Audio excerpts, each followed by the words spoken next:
panitia sekalian yang kami hormati, yang tidak bisa kami sebutkan namanya satu persatu, namun tidak mengurangi rasa hormat dan takzim kami kepada beliau semua. Faqalallahu ta'ala fil Qur'anil Karim, A'udzu billahi minasy syaithanir rajim. Bismillahirrahmanirrahim. Laqad manna Allahu 'alal mu'minina idz ba'atsa fihim rasulan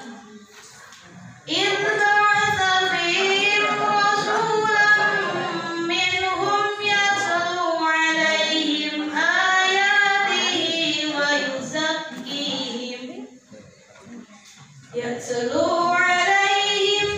ayatihi wa yuzakkihim wa yu'allimuhumul kitaba wal hikmah.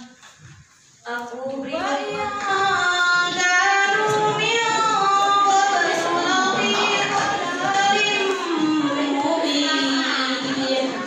Aku berlindung kepadamu ya Allah dari godaan syaitan yang terkutuk, dengan menyebut nama-Mu ya Allah yang Maha Pengasih lagi Maha Penyayang. Sungguh Allah telah memberi karunia kepada orang-orang yang beriman ketika Allah mengutus seorang Rasul di tengah-tengah mereka dari kalangan mereka sendiri, yang membacakan kepada ayat-ayatnya, mencucikan jiwa mereka dan mengajarkan kepada mereka kitab Al-Quran dan hikmah, meski sebelumnya mereka benar-benar dalam kesesatan yang nyata. Hadirin rahimakumullah, dalam ayat ini bisa kita simpulkan bahwa Allah Subhanahu wa taala menurunkan seorang rasul yang disuruh untuk menyebarkan ketauhidan serta menyebarkan agama Islam.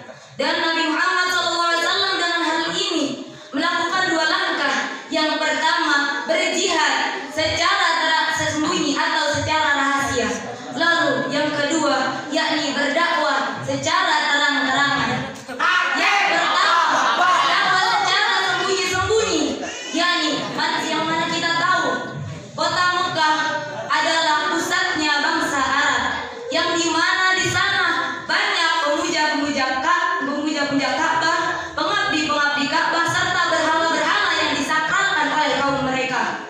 Oleh karena itu, berjihad dengan mental baja yang tidak bisa dikalahkan dengan musibah yang menimpa mereka. Dan Nabi Muhammad melakukan hal ini adalah hal yang sangat bijaksana, karena dengan hal ini para orang musyrikin tidak dipancing dengan emosi mereka.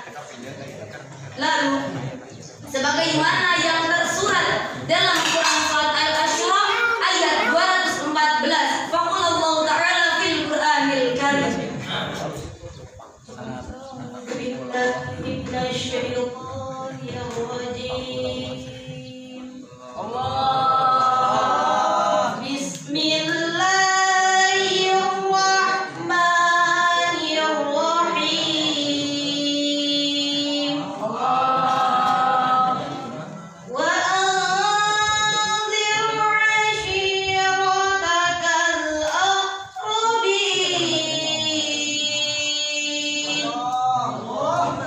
dan berilah peringatan kepada kerabat-kerabatmu Muhammad yang terdekat. Hadirin rahimahullah, dengan ayat ini bisa kita simpulkan bahwa Nabi Muhammad SAW mengajarkan agama Islam kepada orang-orang terdekat beliau. Pertama kepada keluarga beliau, lalu kepada sahabat-sahabat karib beliau. Dan sejarah Islam mencatat bahwa yang masuk Islam pertama kali dinamakan dengan as-sabiqun al-awwalun, atau orang-orang yang pertama masuk Islam. Dan di sini dicatat bahwa orang-orang yang pertama masuk Islam yakni adalah Ummu Khadijah binti Ummu Khadijah yakni istri Nabi sallallahu alaihi wasallam. Lalu dilanjut oleh mantan budak beliau yakni Zaid bin Haris. Lalu dilanjut lagi oleh keponakan sepupu beliau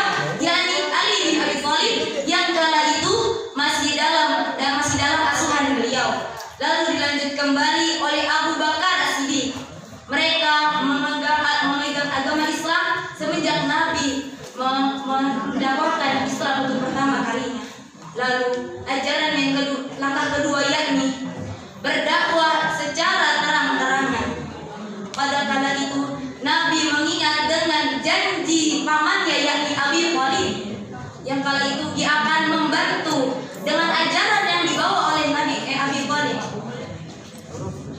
Dan suatu saat ia berdiri di atas bukit Syafa seraya berkata, "Ya Safaha," yang artinya wahai manusia, kemarilah. Wal kala itu kaum Quraisy berkumpul di sana dan Nabi mengajarkan ketauhidan serta ajaran yang dibawanya hingga hari akhir.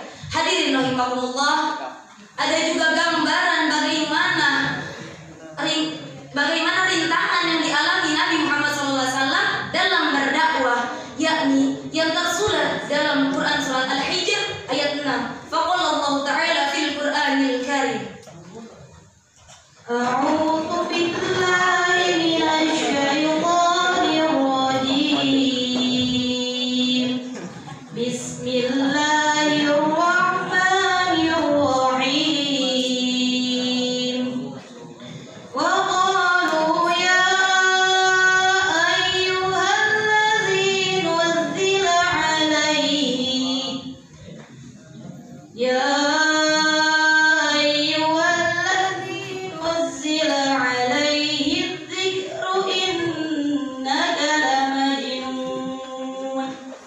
Dan mereka berkata, wahai orang yang kepadanya diturunkan Al-Quran, sungguhnya engkau Muhammad benar-benar orang gila.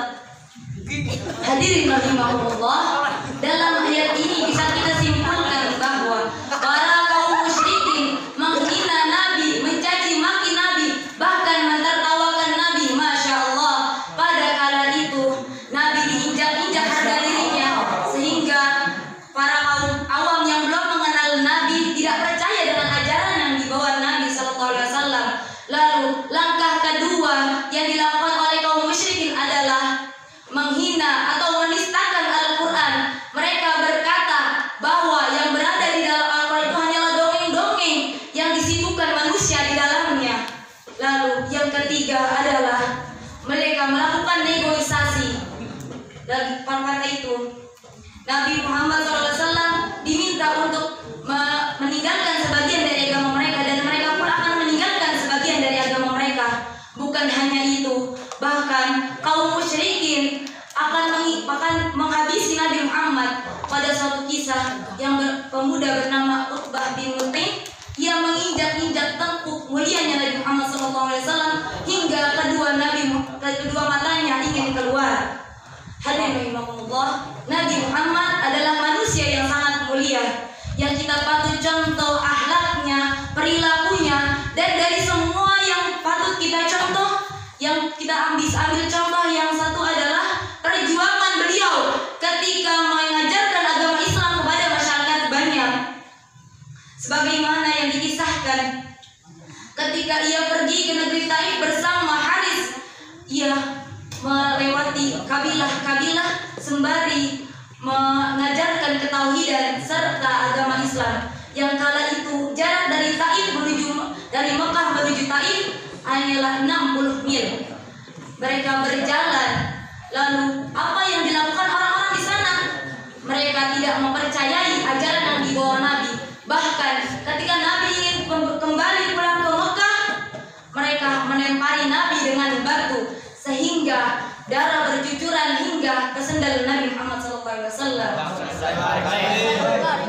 Dan juga ada dalam hadis yang mengajarkan pentingnya berjihad di jalan Allah atau berjihad fisabilillah. An Abi Hurairah radhiyallahu anhu qala su'ila Rasulullah sallallahu alaihi wasallam ayyul amali afdal. Qala amantu billahi wa rasulih. Qila thumma madza? Qila thumma madza? Qala jihad fi sabilillah. Qila thumma madza? Qala ahijur mabrur. Rawahu Bukhari wa Muslim. Dari Abi Hurairah radhiyallahu anhu berkata, aku bertanya kepada Rasulullah SAW, kekuatan apa yang paling utama? Rasul menjawab, iman kepada Allah dan kepada Rasulnya. Kemudian apalagi? Rasul menjawab jihad fisabilillah. Kemudian apalagi? Rasulullah SAW menjawab haji yang mabrur. Hadis riwayat Bukhari wa Muslim.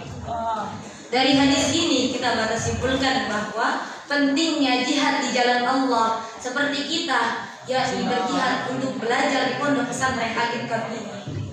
Sekian yang bisa kami sampaikan. Burung Irian, burung cendrawasih, cukup sekian.